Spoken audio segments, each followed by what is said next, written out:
Hello, everyone. I really expect so many people to come to this room to listen to my topic. To be honest, I'm very nervous and anxious here, but I try to calm, okay? So, okay, thank you, Kristen. So first, very briefly introduce myself. My name is Fei, and I finished my physical pain training in China as anesthesiologist. I come to the United States and received and finished my emotional pain training in psychiatry. And fortunately, and Stanford adopted me and allowed me to continue my pain path there. And I get a great, like a comprehensive training, learn emotional pain, physical pain management, and that's why I'm here. So before I start, I just let you know, I'm not a person to kind of like advertise or advocate you and you should use opioid, or some people's opioid never want to use. And because I'm working in the other side of the psychiatry addiction part, and a lot of time we have this conversation, oh, patient may have the opioid use problem. We should say no. But no one really knows what's going on the other side. When you really refer or push your patient to that side, what happened over there? That's the case, exactly at least tell me what happened and why we have the issue, which we never expect, even after we put so strict the CDC guidelines since 2016. I will start. So first, I will talk about this case, which is real. I didn't fake it, okay? So during my 30 years like a psychiatry consult service, I met this young lady and very functional. She's a financial manager.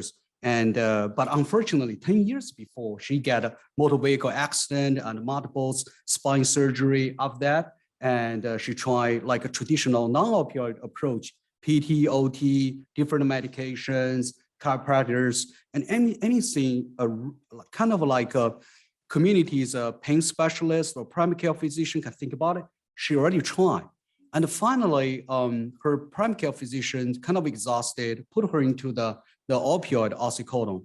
And she's starting from 5 milligrams and then up to the 30 milligrams in total, if my calculation here is correct. But she was stabilized this dosage for almost 9 years. And she's very functional and have a beautiful family, and the job is very like stabilized as well. All of a sudden, something happened. Her primary care physician say, hey, I found a better offer from the VA. I'm gonna move there, get a better job. And you possibly go to other place. And the patient didn't think it's a big issue.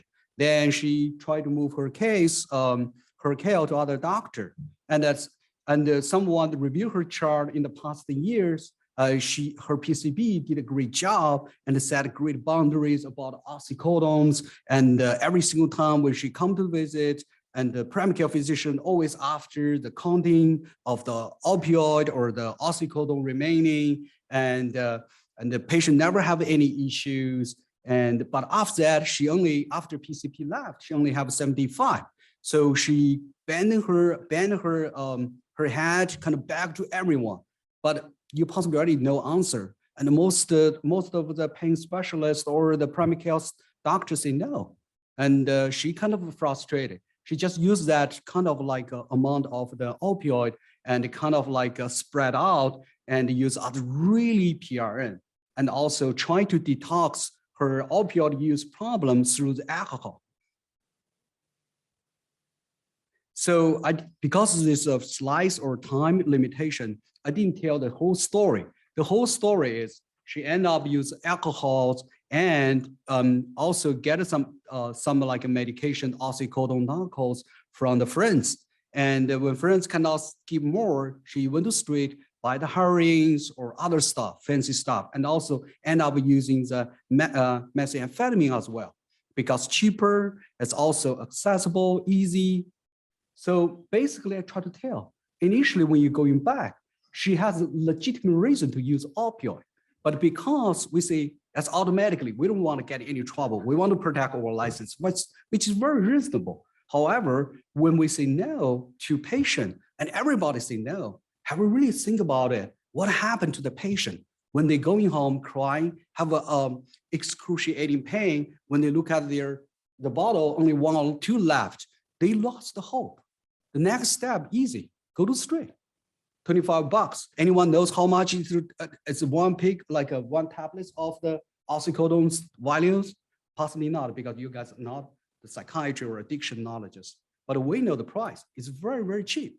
And you just go to some like downtown corners and find someone, build one, selling some drugs, you got it, easy. But we just create this issue. Patient could easily get addiction because we say no to them. So, which end up, hopefully quite quickly. I don't know why. So that's end up my topic here as pseudo addictions and also opioid misuse or opioid use disorder. I talked with several of my Stanford mentors. They disagree pseudo addiction. I think it's inappropriate as well, to be honest. But I want to draw your attention here is, so my means is not correct or incorrect. My means is when you say no to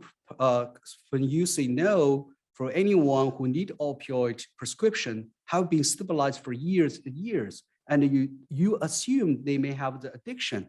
Maybe it's not. Maybe they need an opioid. Maybe they need a bit more, or maybe they need some attention. So it's so complicated. I want to talk about some professional terms about this issue, and what means controlled substance. And everybody knows, including opioid and also stimulant medication and benzodiazepine as well. And when you prescribe this medication, we have to follow some protocols and also need to follow federal regulation as well.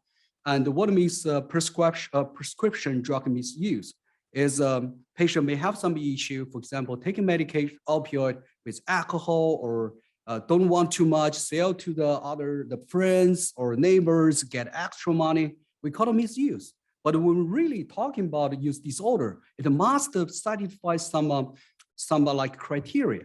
It's have 11. And when I was chief resident of psychiatry, I oftentimes teach medical student or the junior resident. I said, well, 11's criteria is very important.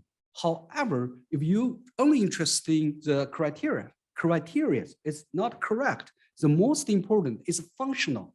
It's functional change, relationship change. Back to our case, and this lady very stabilized for this relatively reasonable opioid for so many years, and you could say it's reasonable treatment or management for her. But when we say no, can't take all the opioid for her, she become dysfunctional. Is that what we really want? Is that we really want to pay attention to how many pills or the tablets patient take? So we have to debate ourselves.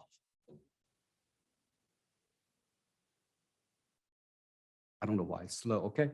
So risk factor for opioid misuse or even use disorder. Definitely, if people already have a substance use disorder, you should pay extra attention.